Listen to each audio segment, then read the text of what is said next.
Yo, what's up, guys? Welcome back to Chuz Reviews, where I bring you a review every Monday, Wednesday, and Friday. And today we're talking about Spider-Man 2. Definitely let me know down below. Do you guys like Spider-Man 1 or 2 more?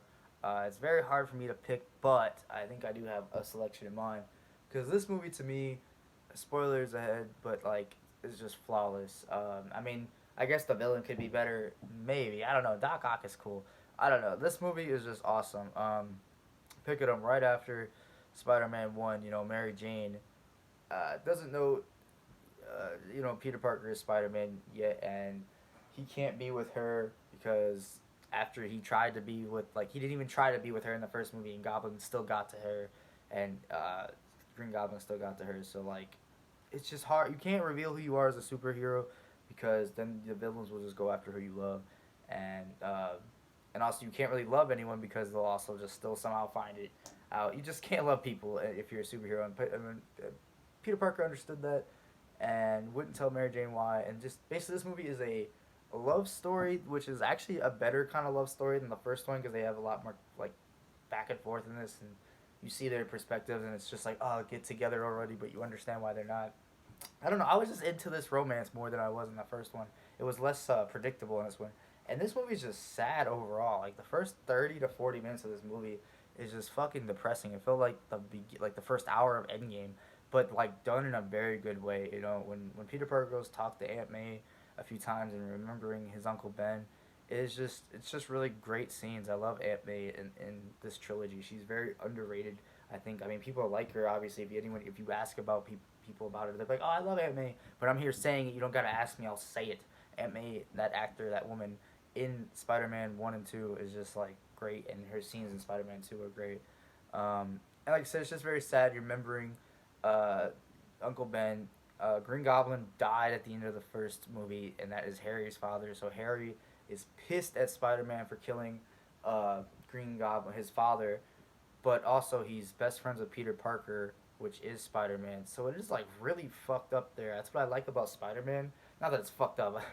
I mean it's just like it's realistic. Like it's a little bit darker than it's not realistic, but it's a little bit darker than some other comic book y movie villains. Like I said, this villain was integral to the story, and that's why I'll straight up say it. Green Goblin and William Defoe is a way better villain than Doc Ock when it comes to being fleshed out, being personally involved with Harry and all that, being his father, knowing who Peter Parker is. I mean, I guess Doc Ock has the same shit going for him. He's almost the exact same type of villain. He's a scientist working on some arms that are really cool, and there's four of them, and it's really ironic that a guy named Doctor Octavius is making a machine that has four arms, so he has octagon arms. I don't know, fuck. Um, and he knows Peter Parker early on. For Harry is investing in his machines and all that, but instead of like slowly becoming evil, kind of like the Green Goblin did, and also having a large motivation and like having his company ripped away from him, like uh, Doc Ock doesn't have any of that. He just kind of puts this thing on his back. It fucks up the thing that is the one thing on his back that's supposed to keep him from like not from the machines not taking him over breaks instantly. So he instantly kind of gets taken over by the machine.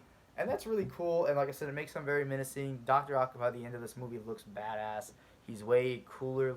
Like way cooler fights happen in this movie between Doc Ock and Spider Man versus Green Goblin. But the person themselves, I give it to Green Goblin as the better villain. And but I think this movie's just better overall to me. I said that in the first in my Spider-Man 1 review. Definitely go check that out. It was hard for me to pick between these two as which one's the best. One of my friends refuses to ever pick. I understand now, but I think Spider-Man 2 is my favorite just because the tone of it feels more realistic. Everything is more fleshed out. It's way harder to get a sequel right, and it's way less predictable. I feel like I didn't say it in my Spider-Man 1 review, but Spider-Man One's biggest flaw is it's predictable. Not because like I rewatched it after all these years and I knew it was coming, but I think even if you don't know what's coming, you knew what was coming in Spider-Man One. Spider-Man Two is not necessarily like complicated or unpredictable. It's just you're always interested. You're never like, oh, I knew it. It's more like, oh, that's cool. Just kind of keep going, and it's just giving you the action. It's just giving the information. It's giving you the romance and the flaws and that. And I just really can't hate like find anything wrong with this movie as it is. Besides, like, of course, towards the end, Mary Jane can always just like use her upper body strength to like somehow survive these falls slowly. Um, to and just yeah, a lot of Spider-Man saving Mary Jane, and to me, this movie's a 10 out of 10 easily. The first one could be two. So yeah, let me know down below what you guys think between 1 versus 2 of Spider-Man. The third one I don't think is nearly as good, and we'll get to that in the next review. Thank you so much for watching. Like, comment, subscribe down below, and I'll see you next video. Peace out.